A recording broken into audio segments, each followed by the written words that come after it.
Graças a Deus, estamos começando mais um programa Palavra Viva, mais uma semana juntos para meditarmos na Palavra de Deus. Hoje, dia 30/8/2021, estamos mais uma semana juntos para meditarmos na Santa Palavra do nosso Deus. Mas vamos ouvir a nossa vinheta e nós voltamos já já.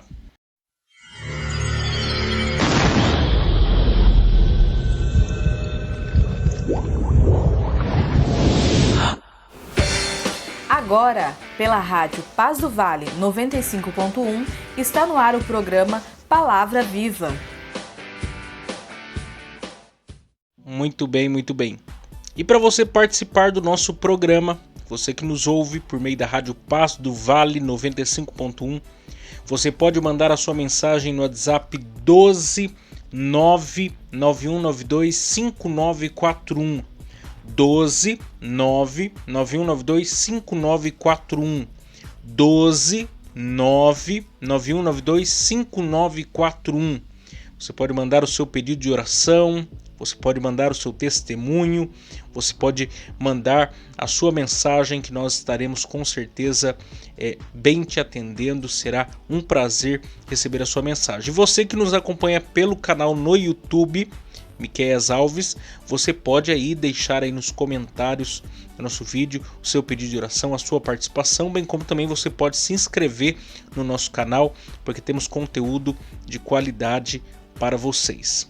Mas vamos ouvir a nossa vinheta, aliás, vamos ouvir os nossos patrocinadores e logo em seguida nós estaremos meditando numa mensagem que tem por título Por que coisas ruins acontecem a pessoas boas? Por que coisas ruins acontecem a pessoas boas? Então não saiam daí.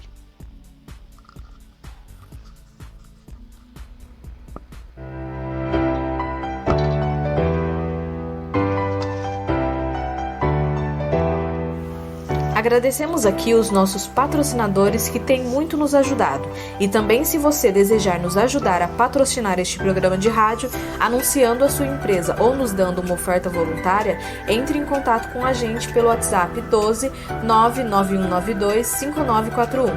12 99192 5941. 12 99192 5941. Ou nos envie uma oferta pelo Pix 12 99192 5941. 12 99192 5941. 12 99192 5941. Agradecemos aqui o Pinda Baterias, situado na Avenida Dr. Fonte Júnior, 1149. Maria Áurea, Pindamonhangaba, São Paulo. Telefone 12 3648 8135 ou 12 99191 3026. Bateria somente para carros a partir de R$ 150 com troca, em até 3 vezes sem juros. Tratar com Neide Ramos ou Cláudio Bueno. Também agradecemos a Mercearia Betel, situado na Rua Bulgária 355, Pazim, Pindamonhangaba, São Paulo. Telefone 12 98896 3701. E, atenção lancheiros, produzimos o melhor pão de hambúrguer da cidade. Tratar com Wesley. Agradecemos também a Serralheria Venâncio. Telefone 12 98222 2300. Tratar com Cláudio Venâncio. Para a confecção de portão basculante, grade, portão de correr, cobertura de policarbonato e toldos. Agradecemos também a Dona Maria Bolos e Salgados, situado na Avenida CTI 205, Bonfim, Taubaté, São Paulo. Telefone 12 3624 2875 ou 12 99230 5387. Facebook e Instagram, Dona Maria Bolos e Salgados. Lá eles possuem bolos decorados, bolos secos, bolos fitness, salgados fritos e assados, doces tradicionais e personalizados e bolos temáticos com pasta americana. Agradecemos aqui também a Gilear e Engenharia, situado na Galeria Barão, Box 14, Centro de Pindamonhangaba, São Paulo.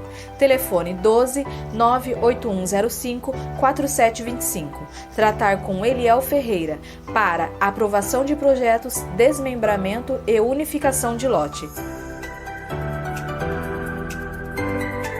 Por que coisas ruins acontecem a pessoas boas? Por que coisas ruins acontecem a pessoas boas? Essa é uma pergunta crucial e talvez uma das perguntas mais feitas ao longo de toda a história da humanidade. Afinal de contas, por que coisas ruins acontecem a pessoas boas? E esse, na verdade, é o título da mensagem que eu quero meditar juntamente com vocês nessa oportunidade, com base no Salmo de número 88. Então, se você tem aí a sua Bíblia, abra aí a sua Bíblia juntamente comigo no Salmo de número 88. E eu quero ler esse texto juntamente com vocês, essa oração do salmista, que eu quero aqui refletir, pensar com vocês sobre esse tema. Por que coisas ruins acontecem a pessoas boas? O texto diz assim: Senhor, Deus da minha salvação, diante de ti tenho clamado de dia e de noite. Chegue a minha oração perante a tua face. Inclina os teus ouvidos ao meu clamor, porque a minha alma está cheia de angústias, e a minha vida se aproxima da sepultura. Já estou contado com os que descem a cova, estou como um homem sem forças, posto entre os mortos, como os feridos de morte que jazem na sepultura, dos quais te não lembras mais, antes os exclui da tua mão. Puseste-me no mais profundo abismo, em trevas e nas profundezas. Sobre mim pesa a tua cólera, tu me abastaste com todas as tuas ondas. Alongaste de mim os meus conhecidos e fizeste-me em extremo abominável para eles. Estou fechado e não posso sair. A minha vista desmaia por causa da aflição. Senhor, tenho clamado a ti todo dia. Tenho estendido para ti as minhas mãos. Mostrarás tu maravilhas aos mortos, ou os mortos se levantarão e te louvarão? Será anunciada a tua benignidade na sepultura, ou tua fidelidade na perdição? Saber-se-ão as tuas maravilhas nas trevas, e a tua justiça na terra do esquecimento? Eu, porém, Senhor, clamo a ti, e de madrugada te envio a minha oração. Senhor, por que rejeita a minha alma? Por que escondes de mim a tua face? Estou aflito e prestes a morrer. Desde a minha mocidade, quando sofro os teus terrores, fico perturbado. A tua ardente indignação sobre mim vai passando. Os teus terrores fazem-me perecer. Como águas me rodeiam todo dia, cercam-me todos juntos. Afastaste para longe de mim amigos e companheiros. Os meus íntimos amigos agora são trevas. Esse é um salmo, talvez um dos salmos mais tristes de toda a Bíblia. Dos salmos de lamento, o salmo de número 88 é o único dos salmos que termina sem uma reviravolta positiva em relação ao drama, ao sofrimento do salmista. É um salmo que se inicia e que se conclui em sofrimento. De modo que a última palavra desse salmo é trevas. Você sabe que nos salmos de lamento, muitos começavam com o quê? Tristeza, angústia, e no final havia o quê? Uma reviravolta. Ou sempre há uma reviravolta positiva, como uma resposta de Deus em relação ao sofrimento do salmista. Mas aqui no Salmo 88, isso não acontece.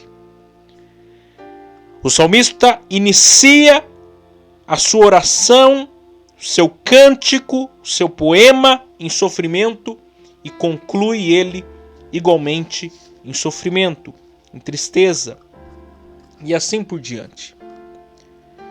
E a pergunta que eu estou aqui propondo a responder a partir do exame desse texto é: por que coisas ruins acontecem a pessoas boas? Afinal de contas, como entender essa realidade? Como entender isso? Porque o sofrimento do salmista aqui é parecido com o que Jó enfrentou. Um homem reto, um homem justo, um homem temente a Deus que se desviava do mal, mas o quê? Que sofreu, que passou por uma grande adversidade, um grande problema. E como entender alguém piedoso, temente a Deus, que enfrenta lutas, adversidades, dias maus, dias de sofrimento, noites escuras? Como entender isso? Mas talvez a pergunta que nós devêssemos fazer não é por que coisas ruins acontecem a pessoas boas, mas é por que coisas ruins não deveriam acontecer a pessoas boas. Afinal de contas, será que os crentes, eles são tão especiais assim? Afinal de contas, será que nós estamos numa redoma de vidro? Será que nós estamos blindados de passar pelos sofrimentos da vida? Será que nós estamos livres de qualquer aflição, sofrimento, dor, perda? Quando eu olho para as Escrituras, eu não percebo isso. Eu olho para homens piedosos, fervorosos, cheios do Espírito Santo de Deus, que passaram lutas, aflições, privações, perdas. Então a pergunta não é por que coisas ruins não deveriam, ou por que coisas ruins acontecem a pessoas boas, mas por que coisas ruins não deveriam acontecer a pessoas boas. A Bíblia só revela um lugar que nunca mais haverá choro, nunca mais haverá tristeza, nunca mais haverá angústia. E esse lugar é o quê? É os céus. Enquanto nós estivermos nessa terra, teremos dias bons, teremos dias maus, teremos dias de ganho, mas teremos dias de perda. O próprio Jesus disse: no mundo tereis aflições. Jesus não prometeu um mundo sem aflições. E não prometeu uma vida com ele sem luta, sem batalhas. Pelo contrário, ele já deixou bem claro: no mundo tereis aflições. Mas tenha bom ânimo, eu venci o mundo. O livro dos Salmos, conhecido por seu nome hebraico Terrilim, significa cânticos de louvor. E o livro dos Salmos é uma coletânea de hinos, é uma coletânea de orações, de poemas, que expressam a experiência de fé dos israelitas. E a compilação desses salmos levou cerca de 1000 anos, desde o tempo de Moisés até o tempo de Neemias, em 500 antes de Cristo. E ele teve o quê? Diversos autores, como por exemplo Moisés, os filhos de Corá, Davi, Salomão, Asaf, Emã, Etã, Ezequias, Jedutum, Esdras, fora os salmos desconhecidos, O interessante do livro dos Salmos é porque ele é dividido em 5 partes, como o Pentateuco também é dividido em 5 partes. E esse salmo, o salmo de número 88, faz parte do terceiro livro, que começa no salmo de número 73 e vai até o salmo de número 89. E algumas referências bíblicas sugerem que Davi, Ezequias, Esdras foram aqueles que participaram em suas respectivas épocas de organizar o saltério, de organizar a forma de adoração por meio dos salmos, por meio do louvor, até ser concluído aí no período pós-exílio babilônico por Esdras e Neemias. E a questão é o seguinte: a primeira coisa que nós temos que pensar à luz desse salmo é: quem era o autor por trás desse salmo? Afinal de contas, essa oração, porque esse salmo é uma oração, quem estava fazendo essa oração? Quem está por trás de todo esse sofrimento, de toda essa dor, de toda essa angústia? Quem está por trás disso? Na própria epígrafe do texto, diz aí cântico e salmo para os filhos de Corá e para o cantor Mor, sobre Malate, Leonote, instrução de Emã, o Esraíta. Acredita-se que quem escreveu esse salmo seja Emã. Emã seja o autor desse salmo. E aí a pergunta que nós temos que nos fazer é: quem era Emã? Afinal de contas, quem é esse homem por trás desse salmo tão triste? E aí eu começo a investigar, eu começo a pensar, eu começo a ler as escrituras sobre esse texto e eu percebo e vejo que ele era filho de Joel, que era filho do profeta Samuel. Observe aí comigo, 1 Crônicas, capítulo de número 6. 1 Crônicas, capítulo de número 6. E o versículo de número 33. Estes são, pois, os que ali estavam com seus filhos, dos filhos dos coatitas, Emã, o cantor, filho de Joel, filho de Samuel. Aí observa comigo lá em 1 Samuel, capítulo de número 8, versículo de número 1 ao verso 3, que diz assim: E sucedeu que, sendo Samuel envelhecido, constituiu a seus filhos por juízes sobre Israel, e era o nome de seu filho primogênito Joel, e o nome do seu segundo Abias, e foram juízes em Berseba. Porém seus filhos não andaram pelos caminhos dele, antes se inclinaram à avareza e tomaram presentes e perverteram o juízo. Quando eu vou pesquisar, eu vou pensar quem é esse Emã. Esse Emã é filho de Joel.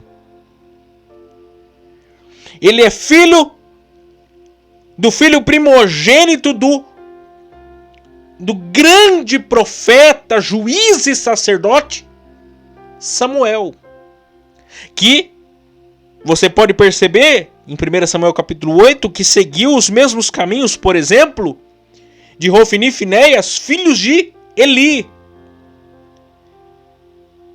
Então eu já começo aqui a perceber que há uma influência negativa por parte de seu pai dentro da sua casa para Emã. E eu não sei se é esse o motivo do sofrimento de Emã, mas eu sei que esse é um dos motivos do sofrimento de Emã.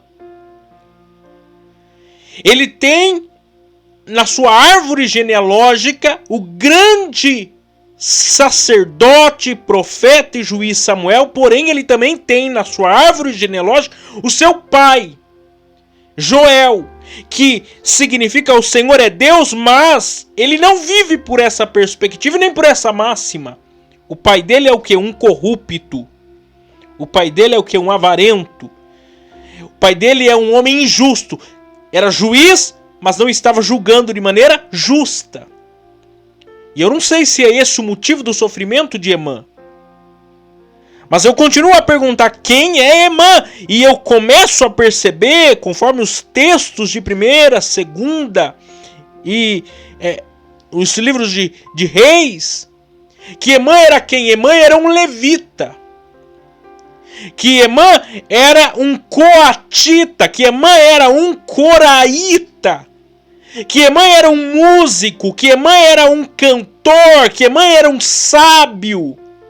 Que Emã era pai de 17 filhos, 14 homens e 3 mulheres. Eu não sei o que acontece com Emã. Ele tem um sofrimento, ele tem uma angústia, ele tem uma tristeza que está expressa aqui no Salmo de número 88. Mas eu também percebo que esse homem é um homem piedoso. É um homem diferenciado, é um homem que tem história, que tem bagagem. Ele é um homem que fez a diferença. Por exemplo, lá em 1 Reis, capítulo 4, verso de número 31, diz que depois de Salomão, somente havia o que, como sabe, o mais importante? Emã. Emã era um homem sábio. Emã era um instrumentista. Era um cantor.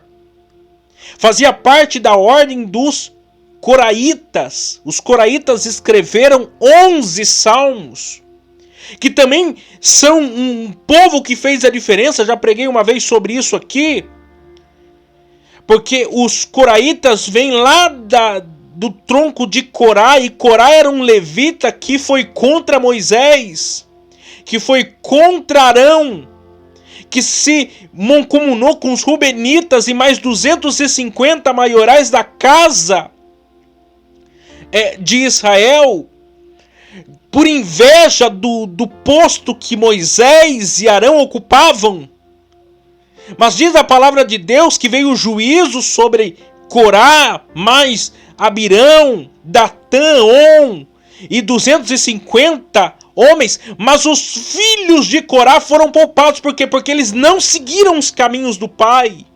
E eles só são achados da história do povo de Deus porque eles decidiram não se compactuar, não seguir os caminhos da casa de seu pai, Corá.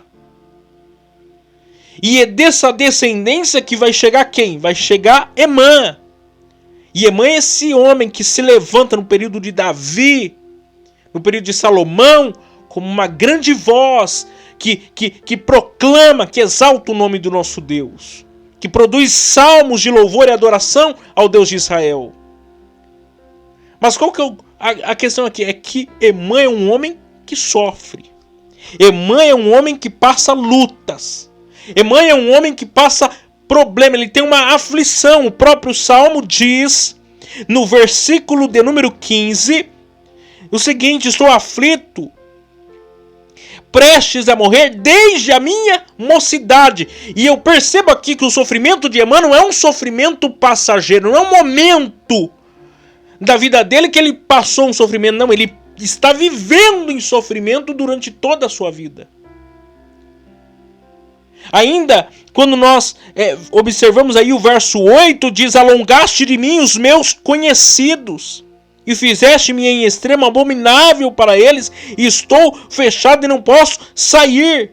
Aí ele diz no verso 18: afastaste para longe de mim amigos e companheiros, e os meus íntimos amigos agora são trevas. Esse é um homem que está sozinho na peleja. Ele está passando lutas, ele está passando adversidades, está enfrentando batalhas durante toda a sua vida. É como se ele fosse um leproso, mas ele não é leproso. Por quê? Porque ele é um levita, e não tem como ser levita e leproso, porque não poderia servir na casa do Senhor. Mas o que eu percebo aqui? Eu percebo que esse é um homem de oração. O verso 1 diz: Senhor Deus da minha salvação, de dia e de noite clamo a ti.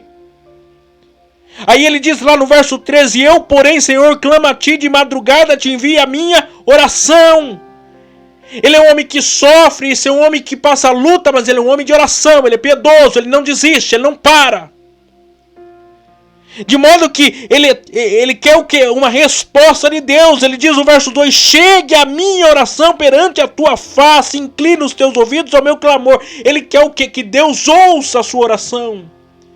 Porque na hora do sofrimento, na hora da dor, na hora da adversidade, na hora da dificuldade, a gente quer que Deus nos ouça, a gente quer que alguém nos ouça. Emã é esse homem.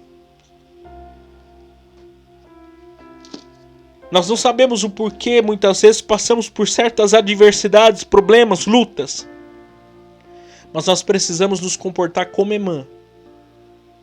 Sendo fervoroso. Não desistir, não parar. Confiar em Deus. Não desistir, trabalhar no seu reino, servi-lo, adorá-lo, bendizê-lo. Mesmo que tudo pareça ao contrário. Emã não se deixa influenciar por nada. Ele continua lutando, lutando, lutando. Essa é a vida cristã. Deus nos promete um mundo perfeito. Mas nós temos que lutar todo dia, para chegarmos lá. Meus irmãos, que essa palavra fique no seu coração nessa oportunidade. Que como Emã você se derrame diante de Deus, confie em Deus apesar das lutas e adversidades da vida. Deus abençoe vocês e amanhã estaremos de volta com mais um programa Palavra Viva.